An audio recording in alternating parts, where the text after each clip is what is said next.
ठरले आज तुमच्या आणि आमच्यासाठी आदर्श ठरले त्या आदर्शाचे पावले सांगाच कुठे चालले। हा 1913 तर 1917चा प्रसंग आहे। सोमकोर साहेब जेव्हा सयाजीराव गायकवाड बाबासाहेब आंबेडकरांना शिष्यवृत्ती देतात आणि अमेरिकेला पाठवतात शिक्षण शिकण्यासाठी, तेव्हा रमाई पत्र लिहिते बाबासाहेबांना की अमेरिकेला गेल्याच्या नंतर रमाई म्हणते बाबासाहेब तुम्ही परत तिचं पत्र मला पाठवा की सुखरूप माझ्या धनी पोहोचले की नाही पोहोचले। तेव्हा बाबासाहेब आंबेडकर रमाईला पत्र पाठवतात की रमा मी सुखरूप व्यवस्थित अमेरिकेला खुशाल पोहोचलेलो आहोत। तेव्हा जवाबी पत्र रमाई लिहिते, जवाबी पत्र रमाई लिहिते आणि त्या पत्राचा मजकूर काय असतो, त्या पत्राचा मजकूर मनोज जी गोसाई साहेब हे कव्वाल आहेत आणि त्यांचं गीत आहे मनोज गोसाईचं। तर ह्या रमाईचा जो मजकूर असतो पत्राचा या गीतेमधून संवाद लक्ष द्या आणि हे तुमच्या आणि आमच्यासाठी फार उत्तम आहे म्हणून लक्षात घ्या।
जरी म्हणता अडाणी त्या रमाला पण ती होती फार मोठी बुद्धिवंत। अरे म्हणूनच केला संसार भीमाचा, म्हणूनच केला संसार भीमाचा शेण गोळ्या थापून आणि म्हणूनच घडविला खरा बोधिसत्व त्या माता रमाई, त्या माता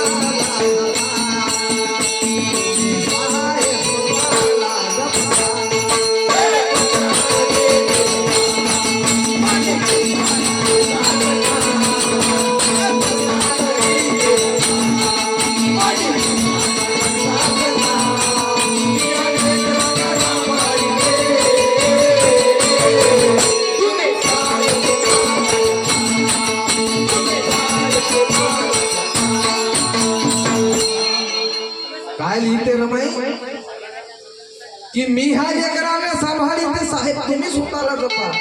4 मुलं रमायची माती मोहून गेली, पण बाबासाहेब आंबेडकराला खंतही पडू दिली नाही त्या रमाईने. म्हणे झाली संघर्ष संदेश पाटील यांच्याकडून या रमाईच्या विचारधारेवरती 50 रुपयाचा दान आला आणि म्हणे धनी तुम्ही शिक्षण शिका, तुम्ही या प्रपंचाची काळजी करू नका, कारण ह्या प्रपंचामध्ये मी आपल्या जीवाचं रान करून शरीर तालवेल, पण ह्या 9 कोटी समाजाचा प्रपंचाचे भाग तुम्ही वाहू शकता. बाबासाहेबाला डॉक्टर ही पदवी मिळाली. एक मिनिट थांबा. डॉक्टर, फक्त डॉक्टर. हा डॉक्टराचा याच्या नंतरच्या कडव्यामध्ये सांगितले की डॉक्टर आणि रमाईचा प्रसंग कसा आला. आता सांग बेटा नाव सांग.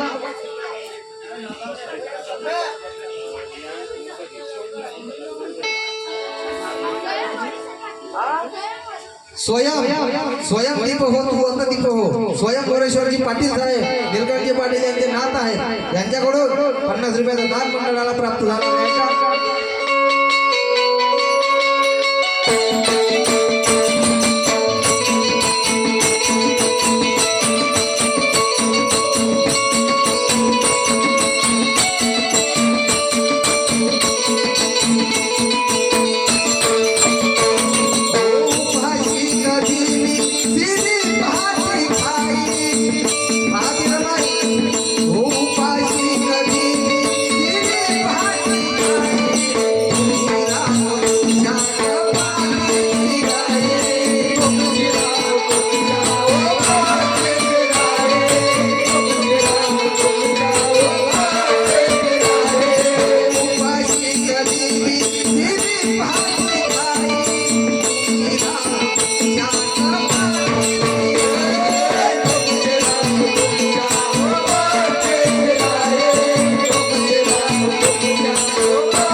सुनीलजी पाटील या मुलांकडून सुद्धा 50 रुपयाचा दान मंडळाला प्राप्त झाला. आणि लक्षात द्या रमाई काय म्हणते की धने माझ्या कष्टाची तुम्ही परवा असू नको द्या, तुम्ही आपल्या अभ्यासाकडे लक्ष द्या, कारण तुम्ही शिक्षण शिकाल. माझ्या सासऱ्याची, माझ्या पितृतुल्य सासऱ्याची इच्छा होती की रमा मी गेल्याच्या नंतर शिक्षणाची नौका या भिवाची तुला सामोर न्यायची आहे. आणि पहा, जोपर्यंत रमाई जिवंत होत्या तोपर्यंत बाबासाहेब शिकले, हे लक्षात घ्या. 27 मे 1935 साली सकाळी सोमवार या दिवशी 9 वाजता रमाईचं निधन झालं. आणि तिथून बाबासाहेबांनी जाहीर केलं की म्हणे दादासाहेब गायकवाड याच्यानंतर मी समाज कार्याला हात लावणार नाही म्हणे. पहिला प्रसंग आला होता राजरत्नाच्या मृत्यूच्या वेळेस की लाडका मुलगा राजरत्न नावाचा जेव्हा निघून गेला तेव्हा बाबा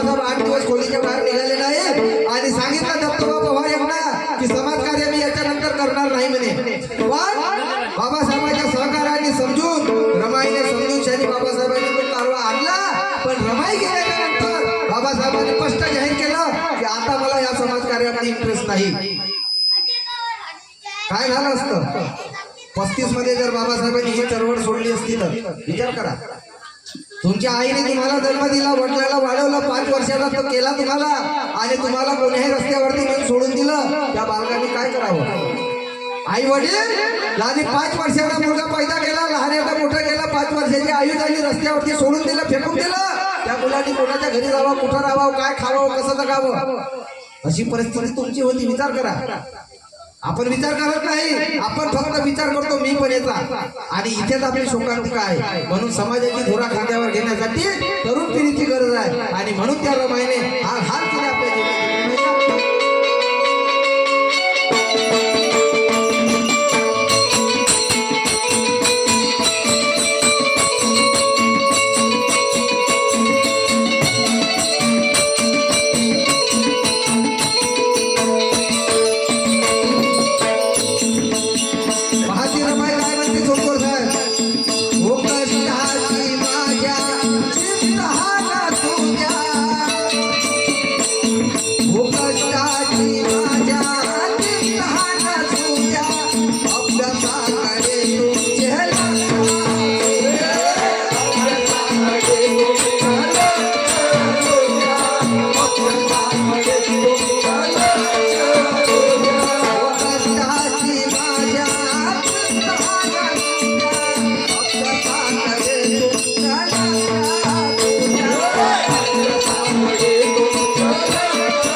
आज आपल्या भाषेत टेलिफोन आहे. पती नोकरीवर गेला, धंद्यावर गेला, कामावर गेला आणि घरामधलं तेल खतम झालं तर आपण सांगतो एक तेल आणला निघून येता या धंदा लावला आपण. पण रमाईनं तसं नाही केलं. म्हणे धनी संसाराची व्याख्या माझ्या भाषी द्या आणि या समाजाची व्याख्या तुमच्या भाषी घ्या. हा शब्द होता. काय अनुकरण केलं महिलांनी रमाईबद्दल? संतोषी माईचा लग्नाचं अनुकरण होता. आपल्याला शुक्रवाराला उपवास पहिले करतो आपण आणि गुड आणि फुटाने खाल्ल्याशिवाय राहत नाही. संतोषी माय होय ते आंबट चिंबट चालत नाही संतोषी मायले. पण रमाईचा आदर्श आपण घेणार नाही. ही शोकांतिका आपल्या समाजाच्या बायांची. वर्षवासाला का पांढरे कपडे घालून विहारामध्ये मटकवायला जातात, पण आचरण पाहणं शून्य आहे. आचरण पाहिजे कृतीतून. वस्त्र पांढरे घालण्याला होत नाही कृतीतून. कृतीमध्ये असलं पाहिजे, विचारसरणी माणसाची, भाषा सरणी, वाणी चांगली पाहिजे, करुणा पाहिजे. अडाणी होती म्हणते रमाई, पण मी म्हणतो रमाई सारखी बुद्धिमान माई नव्हती. रमाई बुद्धिमान होती तेव्हा तेवढा मोठा बोधिसत्व घडविला. आणि म्हणून नाही का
अनेक प्रकारचे प्रसंग आले, हमले सुद्धा झाले. रायगडावरती जेव्हा शिवसमाधी बघण्यासाठी जेव्हा बाबासाहेब गेले तेव्हा बाबासाहेबांची वैरी टपून ते दगडफेक झाली. 14 तळाचा संग्राम झाला. नाशिकच्या मंदिरी बाबासाहेबांचंही सुद्धा डोकं फुटलं. अशा प्रकारचे काही धमकीचे जेव्हा पत्र आले आणि रमाईला जेव्हा कळालं तेव्हा रमाई साध्या आणि घोड्या असल्या तरी देवदंडाला करत होते की माझ्या धनाला भरवा तेव्हा सुखरूप माझ्या धनाला काही होऊ देऊ नको, एवढीसाठी मोठी बाई होती. पण त्या बाईचं अनुकरण करते वेळेस आज आपण काही लक्ष देत नाही. म्हणून शेवटच्या काळामध्ये रमाई बाबासाहेबाला म्हणतात, धनी तुम्ही सुखरूप पोहोचले, माझ्या मनाला शांतता मिळाली, तुमचं पत्र वाचून शाली मला आनंद झाला, तुम्ही खूप शिका, खूप मोठं व्हा आणि या समाजाचा उद्धार करा हीच अपेक्षा करतो. आणि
शेणाचे हातभाई लावते नाले आणि हे तर सावित्रीबाई सत्य बोलाबाई वास्तिक यांच्याकडून 50 रुपयाचं दान आलेलं आहे.